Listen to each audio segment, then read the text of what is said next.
An-mei Sue. Scar. When I was a young girl in China, my grandmother told me my mother was a ghost. This did not mean my mother was dead. In those days, a ghost was anything we were forbidden to talk about.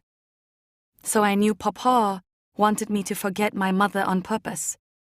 And this is how I came to remember nothing of her. The life that I knew began in the large house in Ningpo, with the cold hallways and tall stairs. This was my uncle and auntie's family house, where I lived with Papa and my little brother. But I often heard stories of a ghost who tried to take children away, especially strong-willed little girls who were disobedient.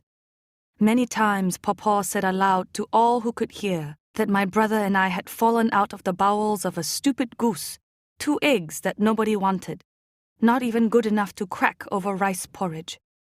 She said this so that the ghosts would not steal us away. So you see, to Papa, we were also very precious. All my life, Papa scared me. I became even more scared when she grew sick. This was in 1923, when I was 9 years old. Papa had swollen up like an overripe squash, so full her flesh had gone soft and rotten with a bad smell. She would call me into her room with a terrible stink and tell me stories. An-mei, she said, calling me by my school name. Listen carefully. She told me stories I could not understand. One was about a greedy girl whose belly grew fatter and fatter. This girl poisoned herself after refusing to say whose child she carried. When the monks cut open her body, they found inside a large white winter melon. If you are greedy, what is inside you is what makes you always hungry, said Papa. Another time, Papa told me about a girl who refused to listen to her elders. One day, this bad girl shook her head so vigorously to refuse her auntie's simple request that the little white ball fell from her ear and outpoured all her brains, as clear as chicken broth. Your own thoughts are so busy swimming inside that everything else gets pushed out, Papa told me. Right before Papa became so sick she could no longer speak, she pulled me close and talked to me about my mother. Never say her name, she warned. To say her name is to spit on your father's grave. The only father I knew was a big painting that hung in the main hall. He was a large, unsmiling man, unhappy to be so still on the wall. His restless eyes followed me around the house. Even from my room at the end of the hall, I could see my father's watching eyes. Papa said he watched me for any signs of disrespect. So sometimes, when I had thrown pebbles at other children at school, or had lost a book through carelessness, I would quickly walk by my father with a know-nothing look and hide in a corner of my room where he could not see my face.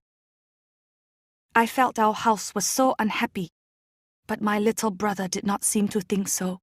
He rode his bicycle through the courtyard, chasing chickens and other children, laughing over which ones shrieked the loudest. Inside the quiet house, he jumped up and down on Uncle and Auntie's best feather sofas when they were away visiting village friends. But even my brother's happiness went away. One hot summer day when Papa was already very sick, we stood outside watching a village funeral procession marching by our courtyard. Just as it passed our gate, the heaven-framed picture of the dead man toppled from its stand and fell to the dusty ground. An old lady screamed and fainted. My brother laughed, and Auntie slapped him.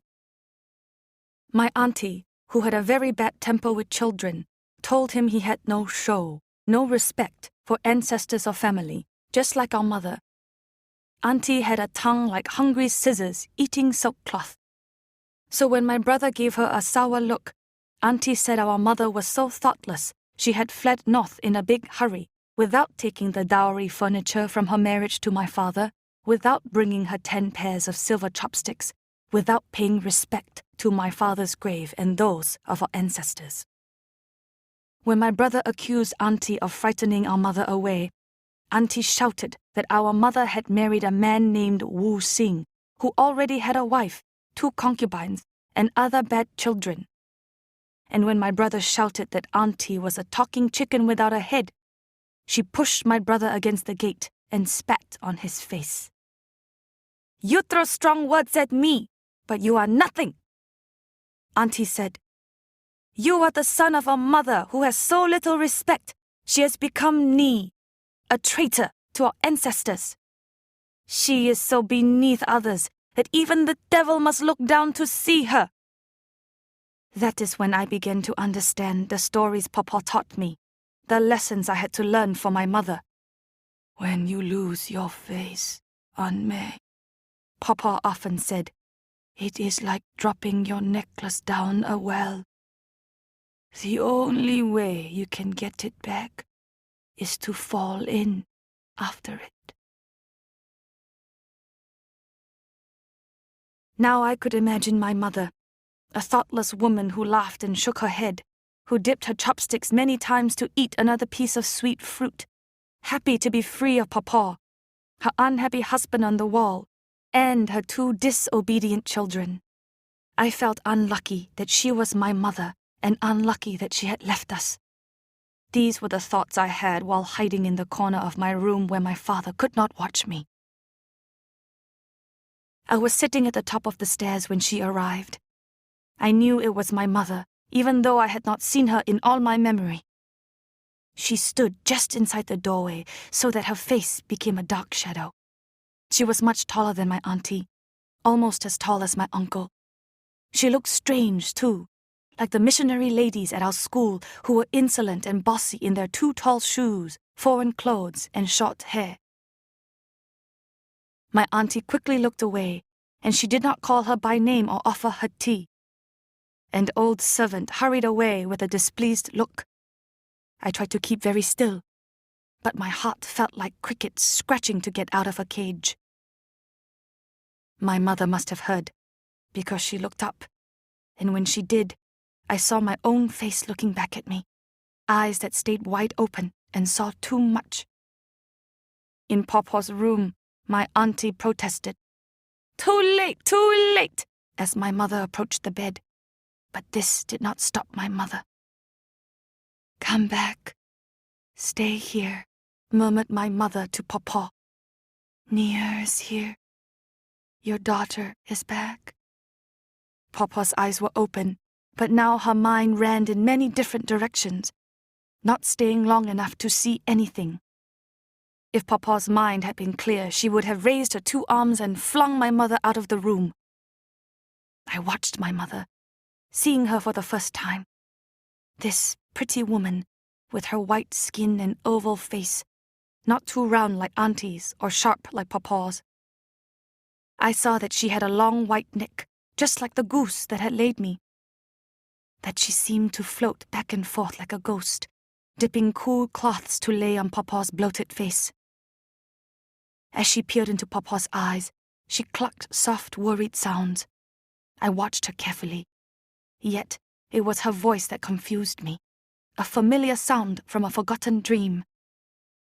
When I returned to my room later that afternoon, she was there, standing tall. And because I remember Papa told me not to speak her name, I stood there, mute. She took my hand and led me to the settee. And then she also sat down, as though we had done this every day. My mother began to loosen my braids and brush my hair with long, sweeping strokes. "Anmei, you have been a good daughter?" she asked, smiling a secret look. I looked at her with my know-nothing face, but inside I was trembling. I was the girl whose belly held a colorless winter melon. "Anmei, you know who I am," she said with a small scold in her voice. This time I did not look, for fear my head would burst and my brains would dribble out of my ears. She stopped brushing, and then I could feel her long, smooth fingers rubbing and searching under my chin, finding the spot that was my smooth neck scar. As she rubbed this spot, I became very still. It was as though she were rubbing the memory back into my skin. And then her hand dropped, and she began to cry, wrapping her hands around her own neck. She cried with a wailing voice that was so sad. And then I remembered the dream with my mother's voice. I was 4 years old. My chin was just above the dinner table, and I could see my baby brother sitting on Papa's lap, crying with an angry face. I could hear voices praising a steaming dark soup brought to the table, voices murmuring politely, "Ching, ching, please eat." And then the talking stopped. My uncle rose from his chair. Everyone turned to look at the door where a tall woman stood. I was the only one who spoke. "Ma," I had cried, rushing off my chair, but my auntie slapped my face and pushed me back down. Now everyone was standing up and shouting, and I heard my mother's voice crying, "Aunt May, Aunt May." Above this noise, Papa's shrill voice spoke. "Who is this ghost? Not an honored widow. Just a number 3 concubine. If you take your daughter, she will become like you. No face, never able to lift up her head." Still, my mother shouted for me to come. I remember her voice so clearly now. "Aunt May, Aunt May." I could see my mother's face across the table. Between us stood the soup pot on its heavy chimney pot stand, rocking slowly back and forth. And then, with one shout, this dark boiling soup spilled forward and fell all over my neck. It was as though everyone's anger were pouring all over me. This was the kind of pain, so terrible that a little child should never remember it, but it is still in my skin's memory. I cried out loud only a little, because soon my flesh began to burst inside and out and cut off my breathing air. I could not speak because of this terrible choking feeling. I could not see because of all the tears that poured out to wash away the pain. But I could hear my mother's crying voice. Papa and Auntie were shouting. And then my mother's voice went away. Later that night, Papa's voice came to me. "Aunt May, listen carefully." Her voice had the same scolding tone she used when I ran up and down the hallway. "Aunt May, we have made your dyeing clothes and shoes for you. They are all white cotton." I listened, scared. "Aunt May," she murmured, now more gently. "Your dyeing clothes are very plain. They are not fancy, because you are still a child. If you die, you will have a short life, and you will still owe your family a debt. Your funeral be very small. Our mourning time for you will be very short." And then Papa said something that was worse than the burning on my neck. "Even your mother has used up her tears and left. If you do not get well soon, she will forget you." Papa was very smart. I came hurrying back from the other world to find my mother. Every night I cried, so that both my eyes and my neck burned. Next to my bed sat Papa. She would pour cool water over my neck from the hollowed cup of a large grapefruit. She would pour and pour until my breathing became soft and I could fall asleep. In the morning, Papa would use her sharp fingernails like tweezers and peel off the dead membranes. In 2 years' time, my scar became pale and shiny, and I had no memory of my mother. That is the way it is with a wound. The wound begins to close in on itself, to protect what is hurting so much. And once it is closed, you no longer see what is underneath, what started the pain. I worshipped this mother from my dream but the woman standing by Papa's bed was not the mother of my memory. Yet I came to love this mother as well, not because she came to me and begged me to forgive her. She did not. She did not need to explain that Papa chased her out of the house when I was dying. This I knew. She did not need to tell me she married Wu Xing to exchange one unhappiness for another. I knew this as well. Here is how I came to love my mother, how I saw in her my own true nature, what was beneath my skin, inside my bones. It was late at night when I went to Papa's room. My auntie said it was Papa's dying time and I must show respect. I put on a clean dress and stood between my auntie and uncle at the foot of Papa's bed.